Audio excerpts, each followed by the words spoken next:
week on Storyboard, we speak to David Roth, CEO, the Store WPP, EMEA and Asia, and Vishikh Talwar MD, Kantar Millward Brown, South Asia, on the sidelines of WPP's BrandZ Top 75 Most Valuable Indian Brands Report 2018. And we also find out which brands made it to the top 10.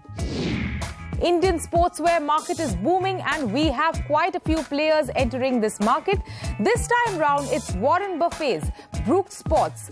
We catch up with Justin Dimsey-Chiam, Director of International Business Development at Brooks Sport INC, and speak to him on the potential of the Indian running market. And a 5-judge Supreme Court bench struck down on Section 377 of the Indian Penal Code last week. Many brands hailed the decision in their own unique way. We get you the creative work that we love to watch on this week's notice board. Hello and welcome to Storyboard. This is Shibani Gharat. HDFC Bank was ranked as the most valuable brand in WPP's BrandZ Top 75 Most Valuable Indian Brands Report 2018. The leading bank in India saw a 21% rise in the brand value from last year and stood at the brand value of $21.7 billion, according to the report. There were two new brands which were not featured in last year's report were among the top 10 most valuable Indian brands in 2018.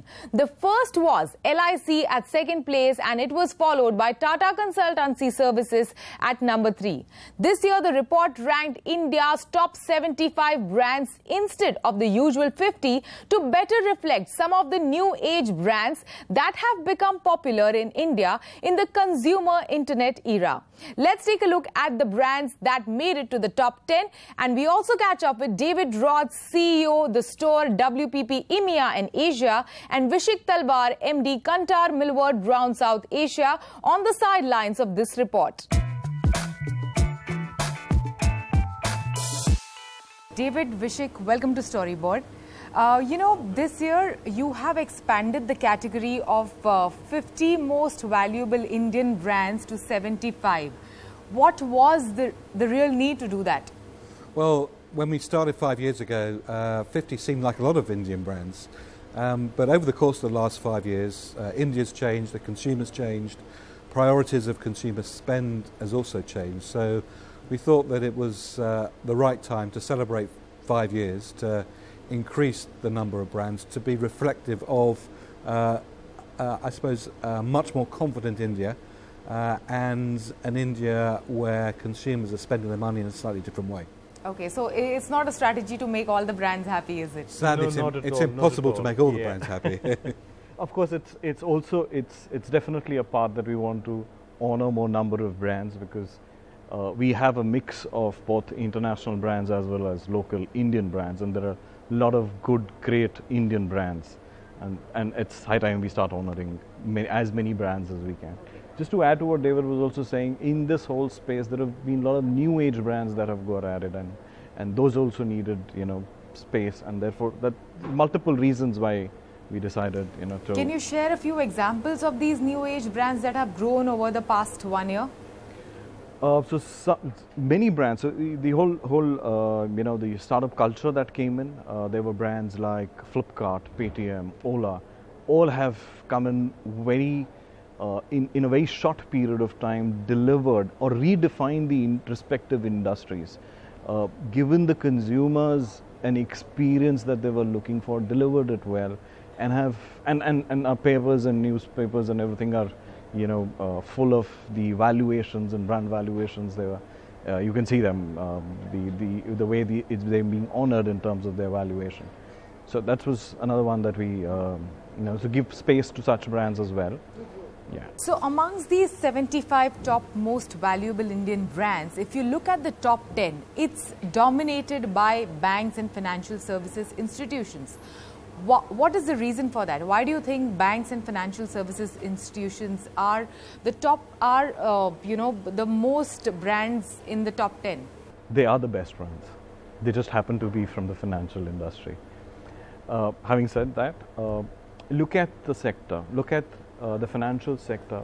Perhaps it's been the most adaptive to the changing consumer requirements. we talk about the digital age.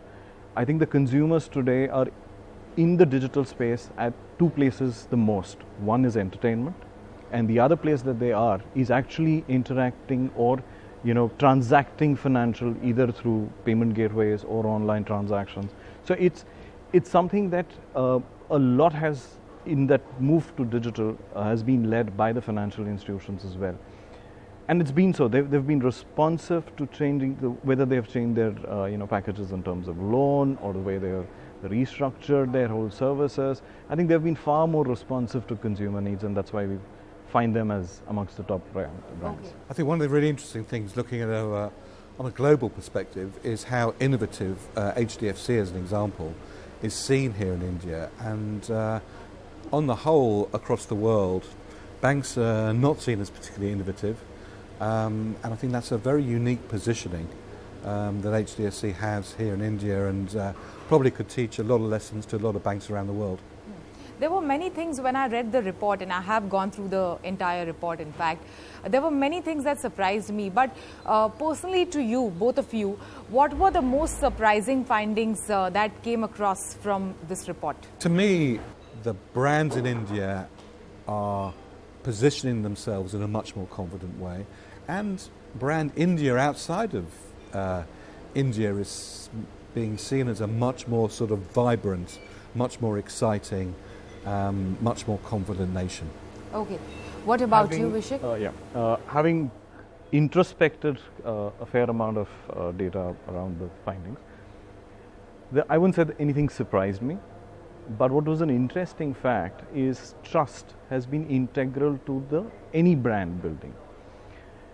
In this year, or over the period of time, the role of trust has multiplied in building a brand. And it's not that the brands were not trustworthy earlier, or it was, the trust was not playing a great role in it.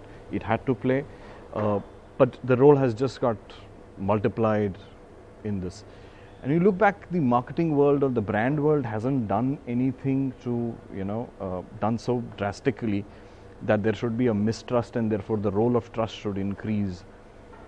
But the environment around, which is equally what consumers are consuming, there are lots of indications. For instance, the amount of fake news that's happening. So maybe all those has impacted them, where they're looking far more from trust, from a brand in terms of trust.